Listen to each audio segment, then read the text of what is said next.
Hello, this is Dan Verson, and I'd like to take a couple minutes to explain how our new game, Global Domination, works. First thing you do is you take the large 17 by 22 inch mounted game mat, unfold it, place it in the middle of the table.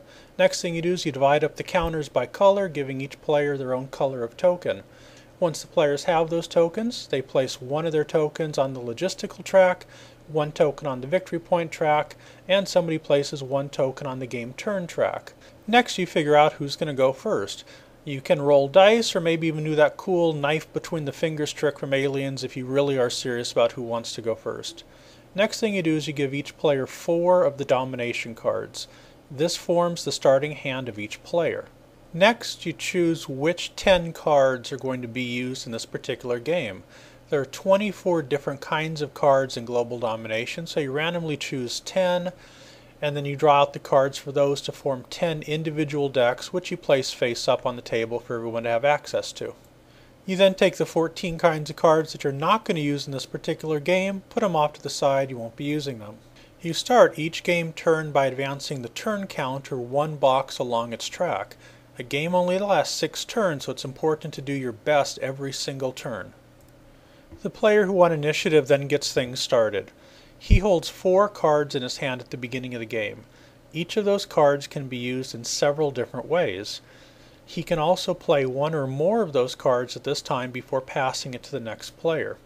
Each card can be used in order to do 5 different things, which is awesome because that way you have lots of variety and lots of decision making. You're never trapped into a single path.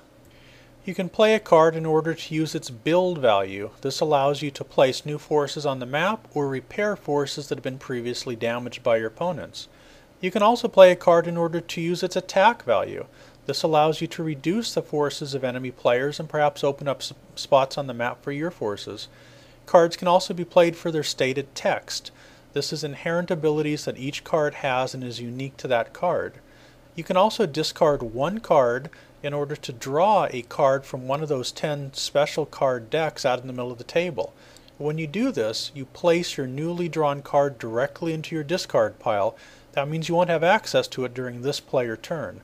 Alternately, you can discard 2 cards in order to draw one of those special cards.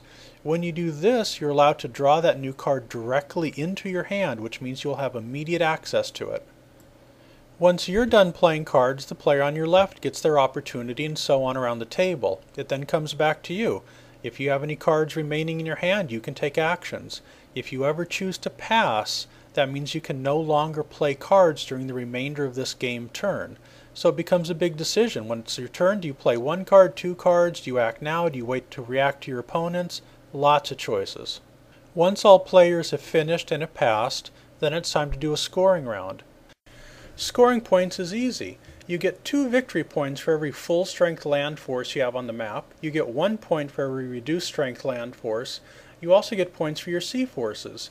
You get 4 points for a full strength sea force, 2 points for a reduced strength sea force. You also get points for your land region monopolies. You get 6 points for those. So let's say if you own all 3 areas in Europe, that would give you 6 bonus victory points. Additionally, you can also get resource monopolies. If you control the areas that hold all 3 of a resource icon, such as petroleum or high technology, then you also get to move your counter 1 space along the logistical control track. This is awesome because the number of cards that you get to hold in your hand is equal to that value. As you gain resource monopolies, the number of cards in your hand improve and you will become much more powerful.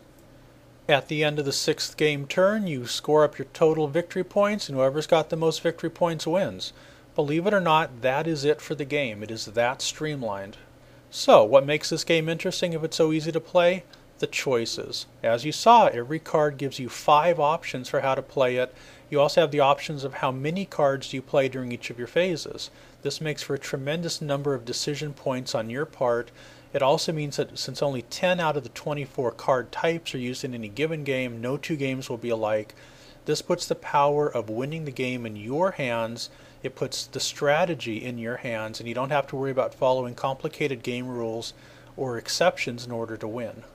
If you have any questions about how it works, please email us or post a message here on Kickstarter. We'd be happy to talk with you. Until next time, thank you very much.